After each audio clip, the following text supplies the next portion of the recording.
जम्मू कश्मीर में कोरोना के मामलों में लगातार वृद्धि देखने को मिल रही है। जम्मू कश्मीर में पिछले 24 घंटों की बात करें तो 655 नए मामले दर्ज किए गए हैं। सबसे ज्यादा मामले जम्मू संभाग से दर्ज किए गए हैं 263 और वहीं श्रीनगर से 113 मामले सामने आए हैं। जम्मू कश्मीर में पिछले 4 दिनों से हो रही बर्फबारी के बीच आज भारतीय सेना की मेडिकल टीम ने LOC के पास गग्गर हिल गांव से एक गर्भवती महिला को आपात स्थिति से निकाला और उसे जम्मू कश्मीर के बारामूला के सालासन में एक एम्बुलेंस तक पहुंचाने का काम किया। कोविड-19 मामलों की संख्या में तेजी के बीच निदेशक स्वास्थ्य सेवा कश्मीर ने सभी संबंधितों को नॉन गेजेटेड कर्मचारियों को किसी भी प्रकार की छुट्टी या गेजेटेड मामले में अपने कार्यालय में अग्रेषित अवकाश देने की मंजूरी नहीं देने को कहा है। इसके अलावा DHSK ने यह भी सुनिश्चित किया कि जिला अस्पतालों में ब्लॉक चिकित्सा अधिकारी और चिकित्सा अधीक्षक बर्फ की स्थिति में सामान्य होने तक स्टेशन नहीं छोड़ेंगे।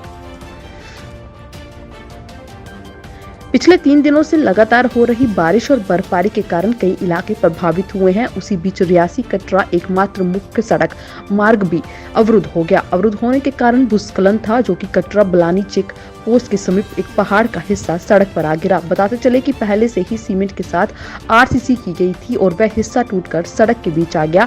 फिलहाल किसी भी नुकसान की खबर सामने नहीं आई है।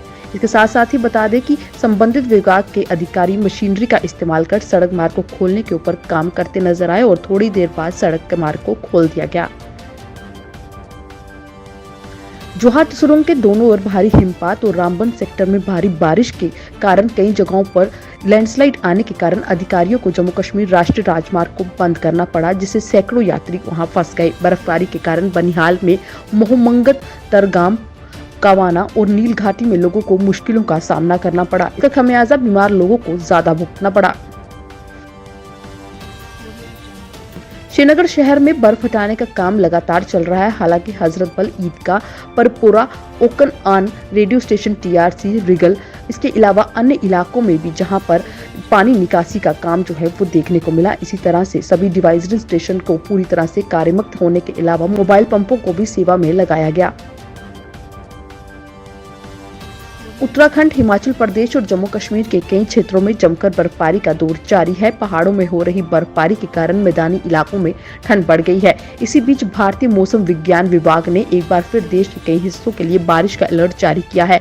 शनिवार को मौसम विभाग ने भविष्यवाणी की कि अगले 48 घंटों में पश्चिमी हिमालय क्षेत्र में भारी बारिश होने की संभावना है। उत्तर पश्चिमी मैदानी इलाकों में भी अगले 24 घंटे के दौरान यानी 9 जनवरी तक भारी बारिश हो सकती है। प्रधानमंत्री कार्यालय में राज्य मंत्री डॉक्टर जितेंद्र सिंह ने जम्मू कश्मीर में कोविड की स्थिति की समीक्षा की। वर्चुअल मोड पर हुई इस बैठक में सभी जिलों से स्वास्थ्य अधिकारी और प्रशासनिक अधिकारी मौजूद रहे। मंत्री ने जम्मू और कश्मीर दोनों ही जगह पर कोरोना की सही जानकारी उपलब्ध कराने के लिए एक डैशबोर्ड स्थापित करने को कहा है। उन्होंने लोगों की सहायता करने और उनमें आत्मविश्वास बढ़ाने के लिए हेल्पलाइन नंबर भी जारी करने को कहा। उन्होंने तीसरी लहर के मद्देनजर सभी को सतर्क रहने और कोविड प्रोटोकॉल का पालन करने को कहा। देश के 5 राज्यों में विधानसभा चुनावों का आयोजन होना है और इसी बीच कोरोना वायरस महामारी का संकट एक बार फिर गहराया है। ऐसे में आपको बता दें कि भारतीय निर्वाचन आयोग की ओर से एक प्रेस वार्ता का आयोजन किया गया, जिसमें आयोग ने स्पष्ट किया कि 5 राज्यों में चुनाव तय समय पर ही होंगे। इन राज्यों में उत्तर प्रदेश, उत्तराखंड, पंजाब, गोवा और मणिपुर है। इस दौरान मुख्य चुनाव आयुक्त ने बताया कि कोरोना महामारी और इस वायरस के नए एवं अधिक संक्रमण वेरिएंट ओमिक्रॉन के तेज प्रसार के बीच आयोग ने किसी तरह चुनाव आयोजित करने की तैयारी की है। उन्होंने कहा कि महामारी के बीच चुनाव करवाना चुनौती है, लेकिन यह हमारा कर्तव्य है। पंजाब में प्रधानमंत्री नरेंद्र मोदी की सुरक्षा में चूक का मामला थमने का नाम नहीं ले रहा है। एक ओर जहां कांग्रेस और बीजेपी एक दूसरे पर बयानबाजी कर रहे हैं, तो वहीं दूसरी ओर राष्ट्रपति रामनाथ कोविंद ने भी इस घटना को लेकर चिंता जाहिर कर चुके हैं।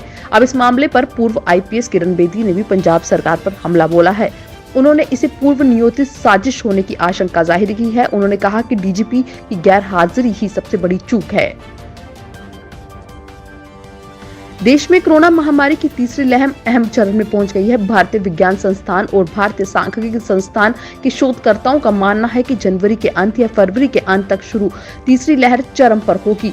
ये प्रतिदिन 10 लाख के नए मामले मिल सकते हैं। देश भर में इस समय कोरोना वायरस संक्रमण की तीसरी लहर चल रही है। ऐसे में चुनाव आयोग ने कोरोना वायरस संक्रमण से जूझ रहे लोगों के मतदान के लिए विशेष सुविधा भी की है। दरअसल जिन 5 राज्यों में चुनाव होने जा रहे हैं, वहां भी हजारों लोग कोरोना संक्रमण से जूझ रहे हैं। 80 वर्ष से अधिक उम्र के वरिष्ठ नागरिक, दिव्यांग व्यक्ति और कोविड-19 पॉजिटिव व्यक्ति पोस्टल बैलेट से मतदान कर सकते हैं।